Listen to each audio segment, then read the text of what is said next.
Hi guys, this is the intro to my video. I couldn't film an intro beforehand because I had anxiety, so here I am. But here's the intro. Welcome back. My name's Madeline if you're new here. If you're not new here, my name's also Madeline. That doesn't change. I hope you like my video.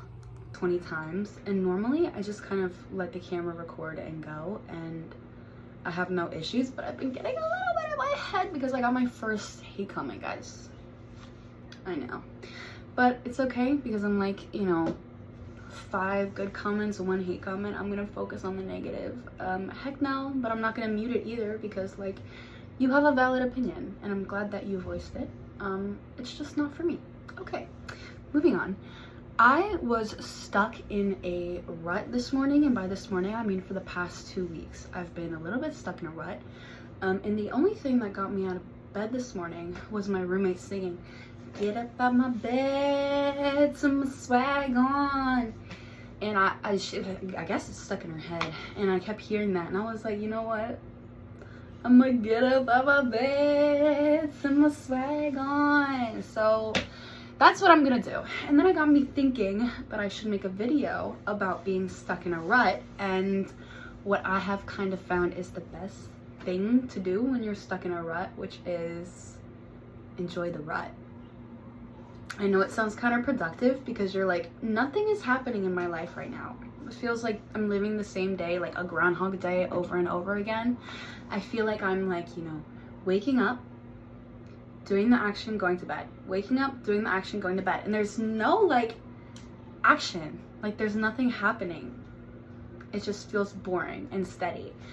And there can be a lot of pull during this time to be like, I want the chaos in my life again. If you're anything like me, you kind of live in a movie world, and so if your life isn't like a movie, then you're very bored. Like, I don't know. And these kinds of people tend to find the craziest and end up in the craziest situations, so where people are like, that only happens to you.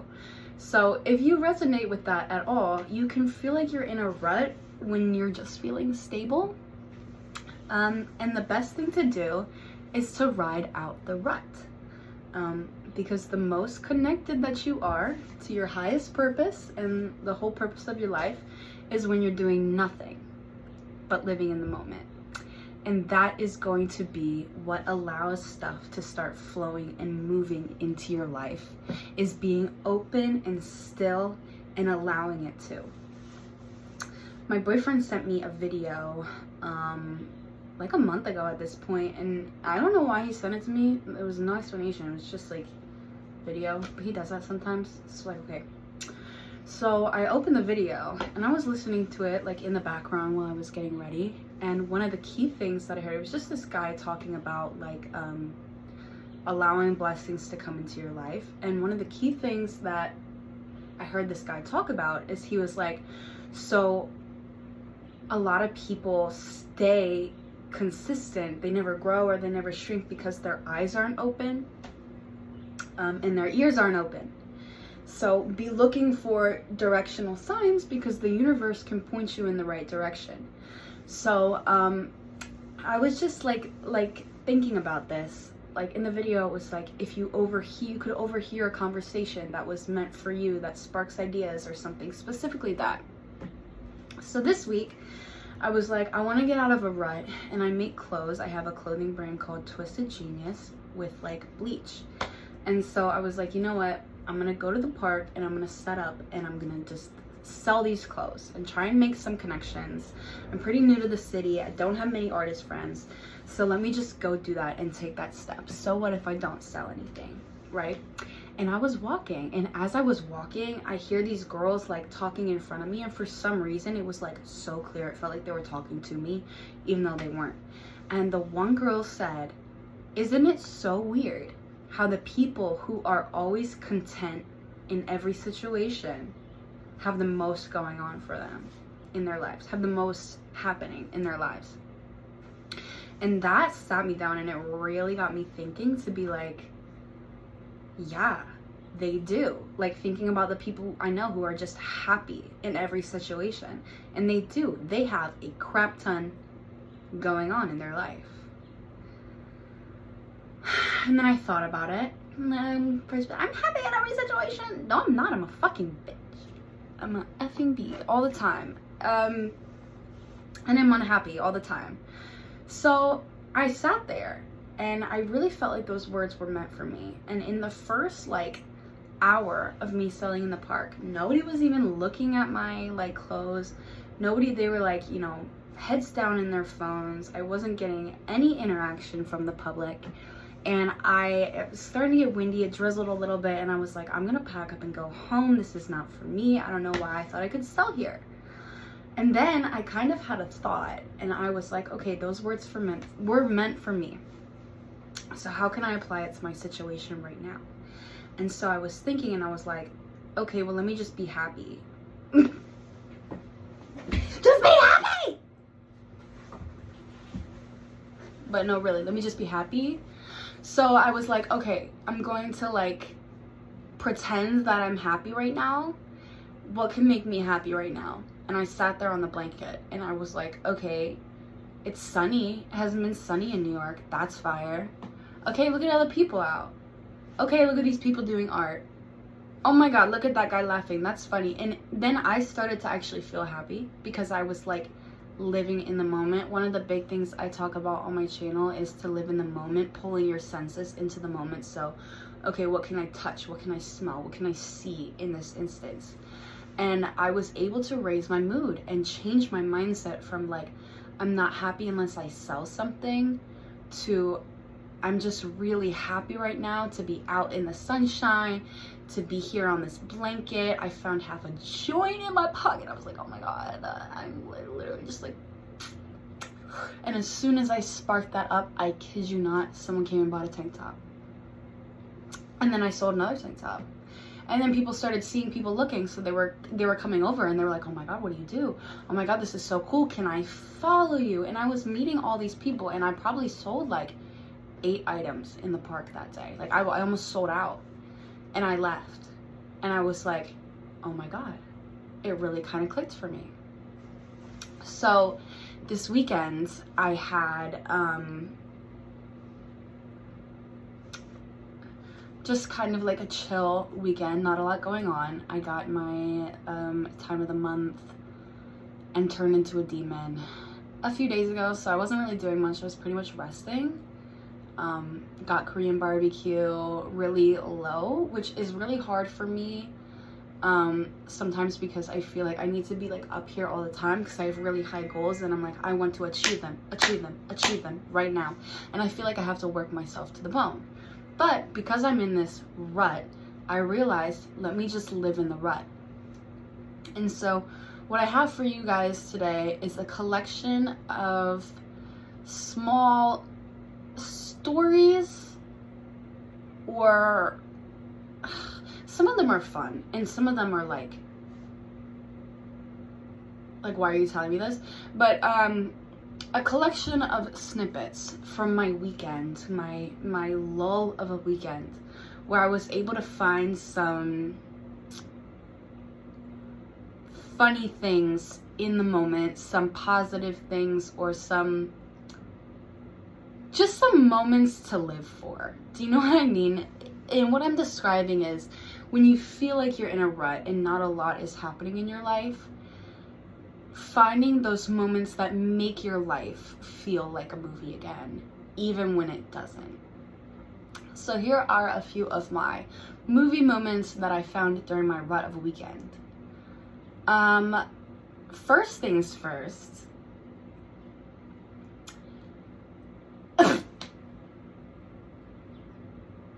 my boyfriend's a bear. My boyfriend's a bear. So he came to visit this weekend and like we visit each other quite frequently. I feel like whenever I'm filming a video, I was like, I was just there. He was just here. He's kind of my life. Anyway, he was here and I was just like getting really annoyed with him because he was like just like being like a bull in a china shop. And I paused and I was living in the moment and I started cracking up, dude, because he's literally a bear. This is what he does. He comes home and he's like, I need to eat, shower, sleep, and then he'll eat, and then he'll sleep, and then he'll like be like really itchy, and then he'll just like snort, and he's like really big, and then he'll just like lay there, and he's like, I don't even know how to describe it, dude. He's just a bear. He eats, sleeps,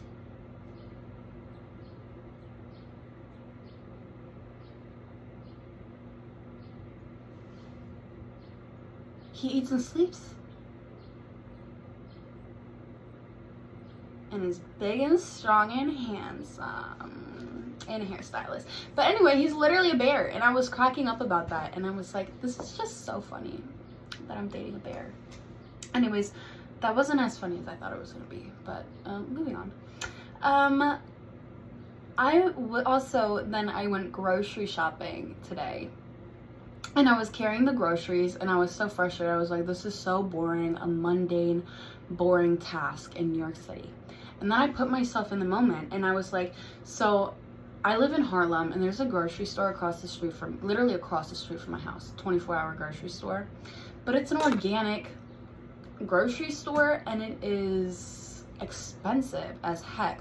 The cheapest place I found in the city to get groceries is Trader Joe's, but you have to go all the way to Manhattan, and then you have to like walk, you know, to the subway and then walk home from the subway. It's about a 10-minute walk from the subway here. So I took a dance class this morning, and I was going to go grocery shopping, and I was in Trader Joe's, and I was just like so bored, and the thought cracked me up, and I was like, grocery shopping in New York City is like an extreme sport. It's like an extreme sport. Let me make this extreme right now. And so I was going down the list. I was extreme sporting it. I was grabbing it up. I was pushing people out of the way. I was cutting in line. I brought my reusable grocery bags, and then you gotta put it all. I brought a backpack. I put all my groceries in my backpack. You gotta put all the groceries in the totes. You got one arm, second arm, backpack. I grocery shopped for my roommate too, so I had double today. I was walking like this, then I had a 13-minute walk to the subway station. I was like extreme sporting it, dodging people to my right, dodging people to my left, pulling back, pulling forward. I got all the way to the subway station. I sat down, break time, halftime, train ride, station, extreme sport, again, lock-in mode. And I went home. And you know what? I felt a lot more accomplished grocery shopping today because I was in sport mode, and I just took that time to kind of enjoy the mundane. The next thing is I had the bags, and I was about to get on the train, and I saw this homeless guy, and he had like pants, but one leg of his pants was like, you know, you see homeless people all the time, and you just be like, you know, feel bad for them, or, you know, whatever. But I saw it, I just like let it be a moment of joy in my day, because I saw this guy, and he had pants that I guess started out as ripped jeans, but then the jeans, so it started out like ripped here, and then the jeans ripped all the way around. So it was like shorts and then like the rest of the pant. But he had taken a grocery bag, cut a hole here, cut a hole here, and tied it together so that the pants were still attached to the shorts. And I was just cracking up. I was like, I'll buy you a pair of pants. Like, please, let them go. Let them go. Those are shorts now. It's cut off. It's about to be summer. It's about to be July. Let them go. Let the pants go. But I don't know, that just cracked me up. That was another moment where I was like, this is like a movie. Like, what is happening? Today I mentioned that I went to dance class. When I got there, I had accidentally signed up for a mature dancer class, which I didn't. I'm gonna lie, I didn't read it. But if I had read it, I would have still been confused. Been like spicy dancing or like what? But mature, they meant like old ladies. So I went there, and everybody was so old, and I feel like they were like, why is she here? Like, she must have gotten like really good plastic surgery because she doesn't look old at all. But yeah, I just ended up making the most of it. I was like, you know what, I'm gonna be here in this dance class and I'm gonna live. And I had so much fun with those ladies, and I was really inspired. I was like, oh my god, these ladies are probably like 70 years old doing this. And it just, I don't know, it kind of was another highlight to an otherwise mundane day of dance class and going to the grocery store. I was just kind of able to find joy in that moment, or like a movie moment in that moment of me like being the only a young person. I don't know. Okay, so I told you guys that I got my period this weekend.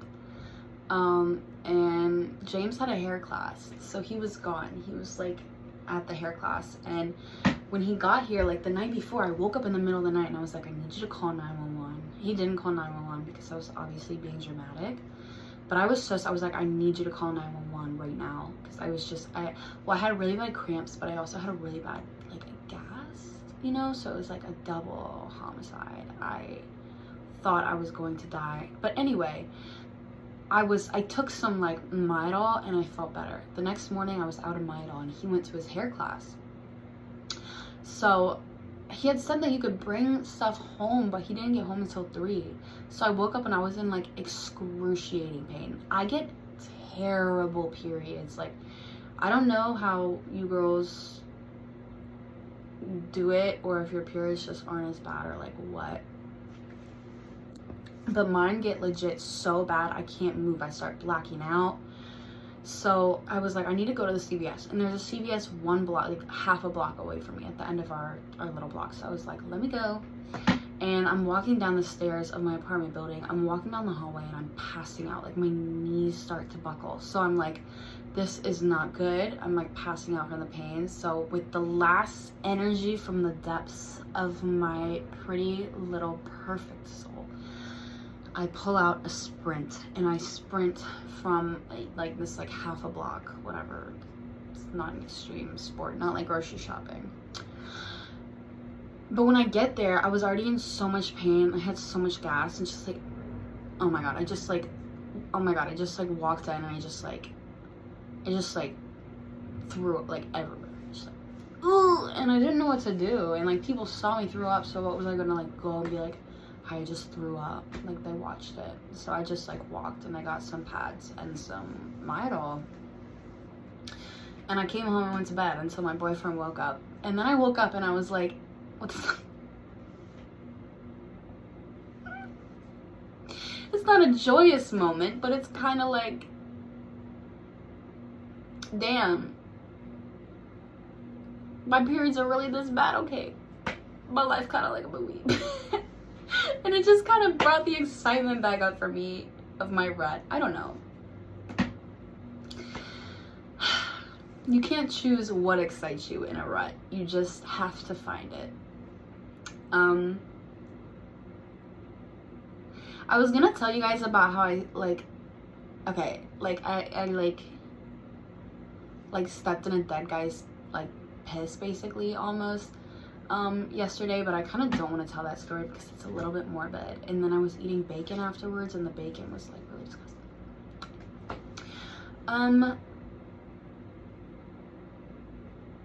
Yeah, so I think that when you're in a rut, the best thing for you to do is to find rutful moments in your rut and flip them in your head into a movie moment. Flip it in your head into, how can I pull my senses? How can I be excited right now? How can I feel less bored? How can I feel like something's happening in my life? And take the advice or leave the advice. I really don't care because it's not my life, but I hope that you do take it, because it's been helping me, and I hope that in turn it will help you. That's my whole shtick, is that I have no idea what I'm doing, but I hope that me talking about having no idea what I'm doing will help you have some idea what you're doing. Alright, shut up, Maddie.